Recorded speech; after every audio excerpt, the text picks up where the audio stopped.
keeps the awareness active and the comprehension from expanding.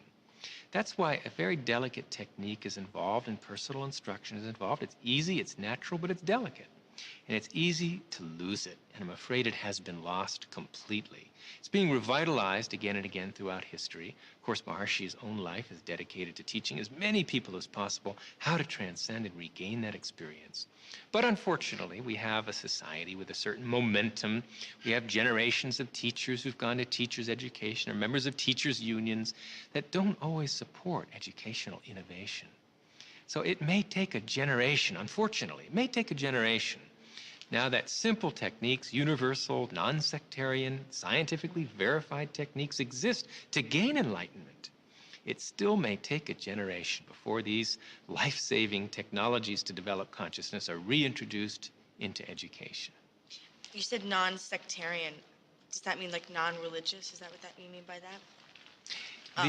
The experience of pure consciousness really transcends any one religion or any one philosophy. It's as scientific as it is religious. It is, after all, a state of functioning of the brain, maximally expanded comprehension. It's the direct subjective experience of the scientifically discovered unified field of all the laws of nature. Is that religious? Perhaps, but it's scientific too. So there's no reason that it should be disbarred from education. Otherwise, we're going to get the same old result. 5% development of our mental potential, another generation of war and terrorism and human cruelty. And that'll go on forever until the experience of life's essential unity is bestowed and the brain is properly developed.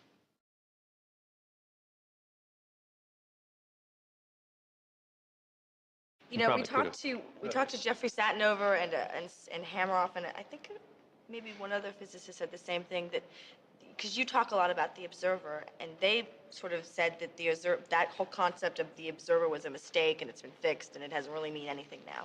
What about that? It's true. There's a deeper level of perspective in which the observer does not yet exist, not separate from the observed. The reality of life today is all unity, unified field which unites observer and observed in one indivisible wholeness.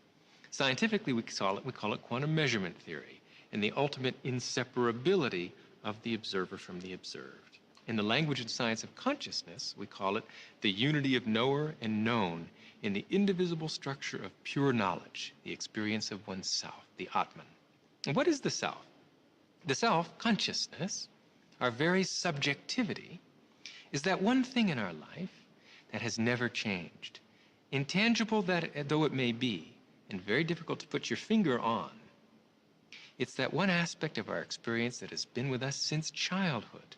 Although our beliefs have changed, our friends have changed, our bodies have changed, typically for the worse, that one thing that gives that continuity to our experience day by day, that's our consciousness. It's our subjectivity.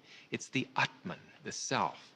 And that self, which is the same for you as for me, ultimately, is this unified field discovered by science, which is essentially the creator of the universe. That is our authority. That's our dignity.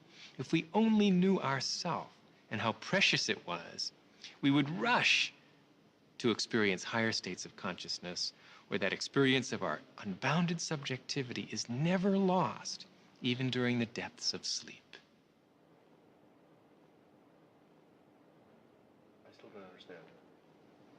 That's okay. I still don't understand. Can I have you rephrase the question? Yeah, it's good. It wasn't a very clear answer. Rephrase. I'm just telling you.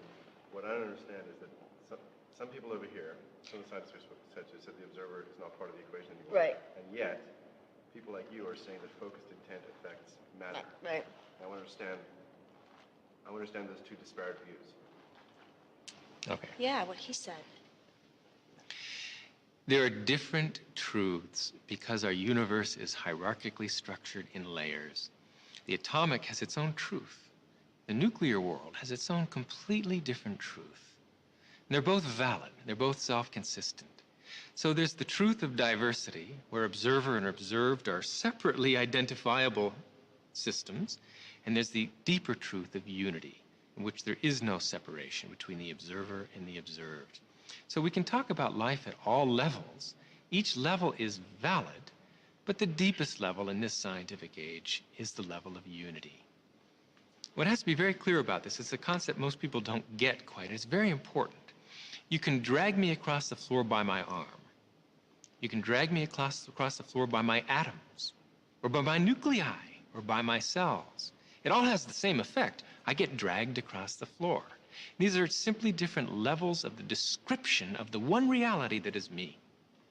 So it's legitimate for us to talk about a world of diversity. We see such a world, after all. But it's even more legitimate for us also to talk about the world of unity, the ultimate scientific truth of life.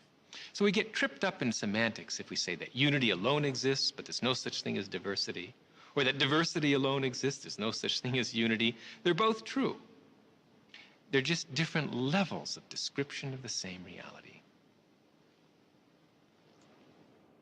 So, you talk about me and you are one, but we're also separate. Those are just different levels. Different levels. On the physical level, you and I are separate. You're much better looking than I am, more attractive in virtually every way. But at deeper levels, we have a common source. And that is the unified field, the scientifically discovered unified field. That is the source of you and the source of me, the source of gravity, the source of electromagnetism, the source of quarks, the source of leptons. Everything in the universe has a common source. So if we look at things at the deepest possible level, we ultimately discover one unified universal reality, of which you're a wave, of which I am a wave. We're all just the different vibrational frequencies, the natural reverberant frequencies of this one universal unified field. Our whole universe is just a symphony. The various, harmonics and fundamentals and overtones of one universal field, one universal ocean of consciousness in motion. So let me ask this. I'm just trying to understand all this stuff. So does that place come from the Planck scale? Or is... Yes. Wow, really? Yes. I totally understand it for the first time. Oh my God, I'm so excited.